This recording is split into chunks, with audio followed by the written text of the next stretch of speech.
পরী, পেতনি ও ভূতের রহস্য। রাতের বন, ঘন কালো বন, চাঁদের আলো, হালকা কুয়াশা। পরী বনপথে হাঁটছে, ফুল সংগ্রহ করছে, হঠাৎ ঠান্ডা বাতাস বয়ে যায়। পরী, আহা, আজ রাতের ফুল কত সুন্দর, কিন্তু এ হাওয়া এত ঠান্ডা কেন? রহস্যময় ছায়া, গাছের ফাঁকে অদ্ভুত ছায়া নড়ে ওঠে। পরী থেমে তাকায়, দূরে কেউ ফিসফিস করছে। অজানা কণ্ঠে, হি হি, আজ তো মজার রাত হবে। পরীকে, আছো ওখানে, সামনে আসো।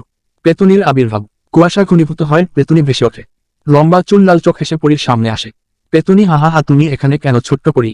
পরী, আমি ফুল তুলতে এসেছি, কিন্তু তুমি দেখতে এত ভয়ঙ্কর কেন? ভূতের আগমন, গাছের ডাল থেকে উল্টো হয়ে ঝুলে থাকা এক ভূত। ভূত হঠাৎ উল্টো হয়ে হাসে, বাতাসে কাঁপে। ভূত, আমাদের এলাকায় ঢুকেছ, তাই মাসুলও দিতে হবে। পরী, আমি কারো ক্ষতি করিনি। পেতনি ও ভূতের ফিসফাস। পেতনি আর ভূত এক পাশে দাঁড়িয়ে গোপনে কথা বলছে। পরী শুনতে চেষ্টা করে, কিন্তু শব্দ অস্পষ্ট, তাই কিছু শুনতে পাচ্ছে না। পেতনি, ওর জাদুর শক্তি চুরি করব আমরা। ভূত, হ্যাঁ, তাহলে পুরো বন হবে আমাদের। পরীর প্রতিরোধ, পরী তার জাদুর ছড়ি বের করে। চোখে দৃঢ়তা, মন্ত্র পড়া শুরু করে। পরী, আলো এসো, অন্ধকার ভেঙে দাও।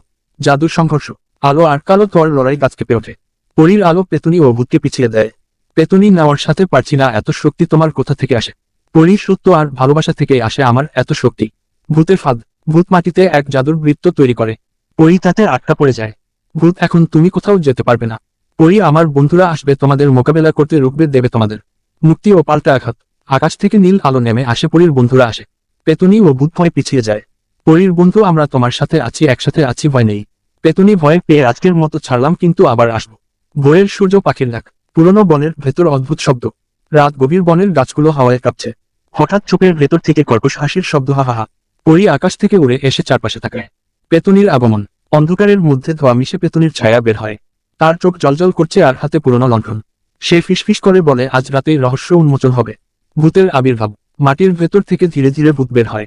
সাদা চুল, লম্বা হাত আর শীতল কণ্ঠ। পেতনি, এবার আমাদের সময় এসেছে। দুজন একে অপরের দিকে তাকায়, যেন কোনো বড় পরিকল্পনা করছে। পরীর সন্দেহ, গাছের ডালে বসে পরী সব শুনছে।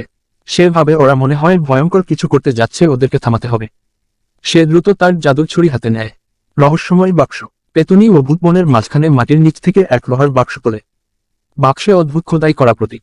খুলতেই ঠান্ডা বাতাস বের হয়, ভিতরে একটি কালো পাথর। জাদুর শক্তি প্রকাশ, ভূত কালো পাথর হাতে নিয়ে আকাশের দিকে তুলে ধরে। বজ্রপাত হয়, গাছ কাঁপতে থাকে। পেতনি হাসতে থাকে, এখন আমরা অমর। পরীর আক্রমণ, পরী উড়ে এসে বলে, এটা তোমাদের হাতে থাকতে দেব না আমি। তার জাদুর আলো ছড়িয়ে ভূতের দিকে ছুড়ে দেয়। ভূত সামনে ওঠে, পেতনিও জাদুর ধোঁয়া ছড়ে। ভয়ঙ্কর লড়াই, বজ্রপাতের শব্দে আকাশ কাঁপছে। আলো ও অন্ধকারের জাদু একে অপরের সাথে ধাক্কা খাচ্ছে। গাছ ভেঙে পড়ছে, মাটি ফেটে যাচ্ছে। রহস্যের উন্মোচন, লড়াইয়ের মাঝেই কালো পাথর ফেটে যায়। ভিতর থেকে বের হয় একটি সোনালী আলো, যা বনের সব প্রাণীদের শান্তি দেয়। পেতনি ও ভূত দুর্বল হয়ে পড়ে যায়। পরীর বিজয় ও সতর্কবার্তা, পরী কালো পাথরের টুকরো নদীতে ফেলে দেয়।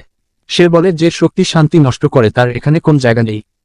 দূরে আবার হালকা হাওয়ায় গাছ দুলে ওঠে, যেন ভবিষ্যতের ইঙ্গিত দিচ্ছে।